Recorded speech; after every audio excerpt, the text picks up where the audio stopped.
Support for this podcast comes from the law firm of Davis Malm. Whether you're a developer, property owner, manager, or commercial tenant, their real estate attorneys know the lay of the land, not just the law. Learn more at davismalm.com. WBUR Podcasts, Boston.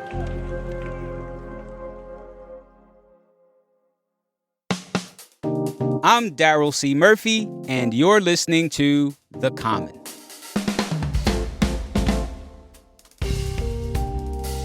WBUR Arts Reporting Fellow Solon Kelleher. Welcome to The Common. Hello, Daryl. Thanks for having me.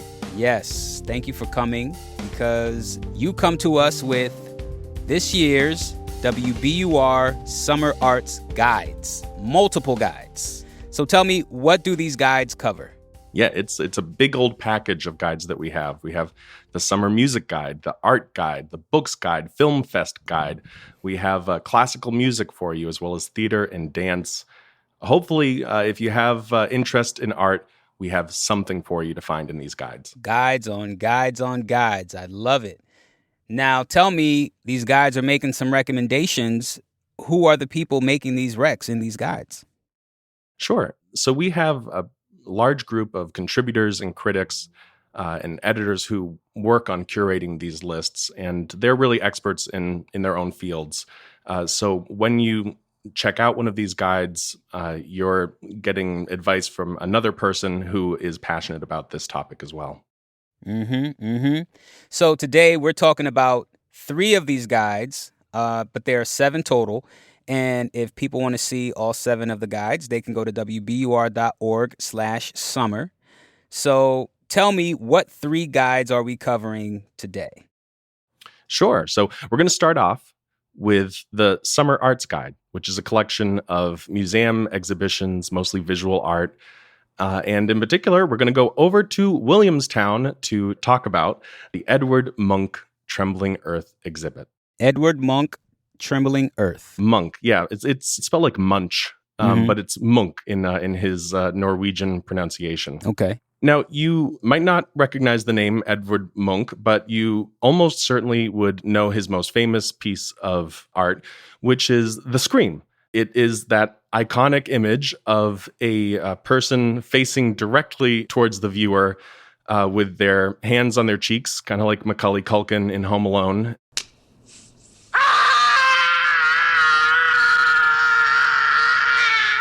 And it's entirely distorted by a kind of wavy effect. Oh, I'm looking at it right now. I know that piece, yes. Yeah. Munch was a pioneer of something called the symbolist movement, which is where artists portray a subject in such a way that conveys a concept, an underlying idea beyond the subject itself. So in something like The Scream, he's not just portraying a person screaming, but he's portraying the emotion, the human feeling of being terrified. Now, this exhibit in Williamstown features lesser known works where Munch used mostly nature to convey various concepts, such as a celebration of farming and agriculture and the kind of more mysterious qualities of nature. And he was making these paintings at a time when his homeland was undergoing a large industrialization. I wanted to show you this painting here. It's called The Sun. It's from 1912. And, for our radio audience, we can kind of describe. It looks like the sun shining on the horizon over some water, and you're looking through this valley where there's, you have mountains on both sides, but then it swoops down and there's grass right before it becomes water, and it leads you out to the sun, which is this big circle of white light that starts out with like little gold brush strokes, like tiny dabs of the brush. I feel like it's a painting that reflects how you feel when you see the sunlight. How when you see that ball of golden light just coming up over the horizon and everything around it gets brighter and brighter. That's what this painting is making me think of. That's beautiful. That's what symbolism is supposed to do, is to not just make you think of the actual object you're looking at, but the ideas underneath it. I love that. It's an inspiring exhibit, and it also happens to be paired at the Clark Institute with another more modern, multimedia exhibit called Human Ecology, 8 Positions. And so what they did there was kind of bring the old and the new together in a nice way that really fills up your day if you're going out to that part of the state. Mm-hmm. What else should people check out? All right, so I want to take a moment to talk about the theater guide. Hit it. Are you ready? Will you indulge me for just a moment? Oh, yeah. Okay, I want to tell you about a musical that I think... Oh, boy. You ought to know.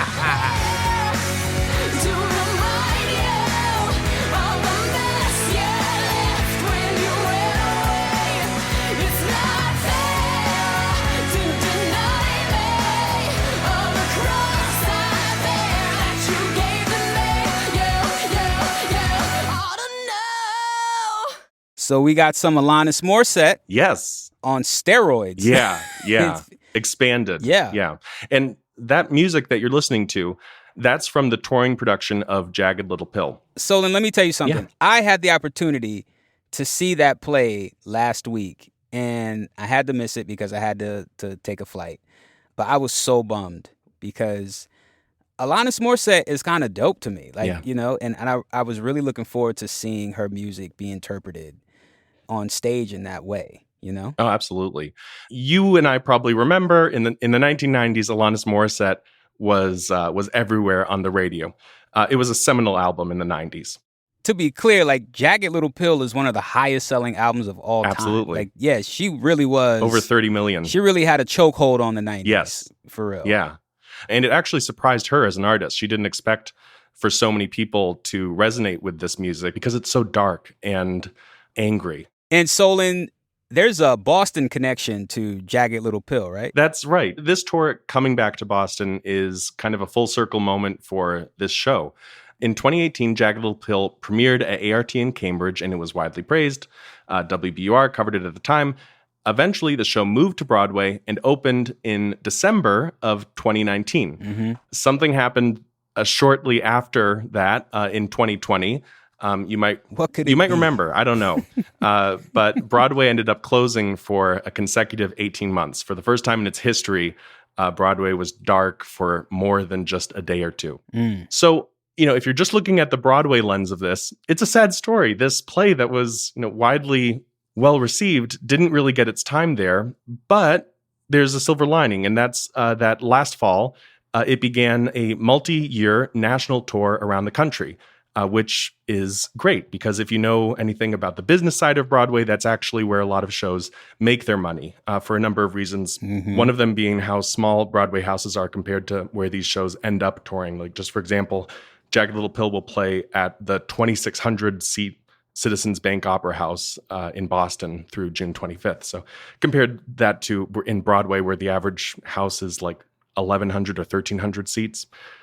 So this is a success story for a show that came out of Boston. And if you like Alanis Morissette's music, you should definitely check it out. But I also hope that the takeaway for all theater goers in Boston is just how influential this city is for theater. Think of it this way. A show that premiered here in 2018 is now, in 2023, part of the national theater scene, and it will likely continue to be for years to come. That's pretty amazing to live in a town where that kind of thing happens.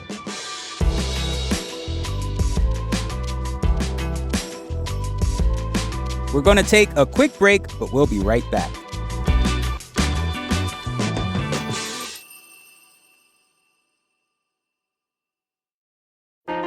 Politics has never been stranger or more online, which is why the politics team at Wired is making a new show, Wired Politics Lab. It's all about how to navigate the endless stream of news and information and what to look out for. Each week on the show, we'll dig into far-right platforms, AI chatbots, influencer campaigns, and so much more. Wired Politics Lab launches Thursday, April 11th. Follow the show wherever you get your podcasts.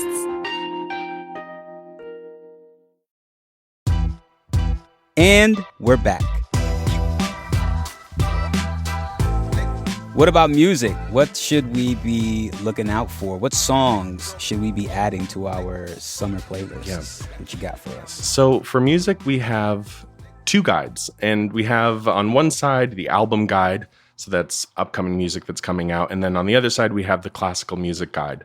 But what I wanted to select for us today was music from a new kind of lesser known band called Hex GF. And we have a little bit of this song to play for you. It's called Tender Hearted. It's the opening track off their album Haters. Touching the wall, touching my face, painting a blank and empty space. I know what I know, but it's slow, so slow. There's no pain past this door, and you will do magnificent things in the springtime. I'm tender-hearted. I've come this far and Oh, that's very sweet. I'm getting a heavy 80s vibe. Yeah, this album is heavy synths, you get vocals, guitar, drums, and through that kind of simple combination of orchestration, they come up with a few different sounds. This one that we just heard sounds to me kind of like a Sylvanesso-y type of thoughtful, sweet song. And later in the album, they go to something that's a little bit more like traditional kind of indie pop, maybe like The War on Drugs, something like that. Mm-hmm. And I didn't know this band at all until I saw the music listed on the arts guide here, the album guide. And since then, I've been listening to this music on repeat. You're in your field, Solon? Yeah, I'm getting in a lot of, especially that one, the song that we played. I've just been listening to it over and over again. And I don't know, maybe I need to invest more in a therapist or something. But it's just, I have something that is being tapped into when I listen to this song. And I'm grateful to the arts guide because I didn't know about them beforehand. And so I'm looking forward to seeing more of them this summer. Solon, before we go, I want to ask, is there anything else you are particularly excited about that we didn't talk about today? I'm excited to meet people and to get to know Boston through these experiences. I have just started this position at WBUR, and I live out in Worcester. So I'm really coming into Boston as almost as a newbie, even though I've spent time here throughout my life. And I'm excited to be introduced to the city in a new way. And art is a fantastic way to introduce yourself to a new place and a new group of people. You sell that guide, Solon. You sell it. It's a good car. It runs fine.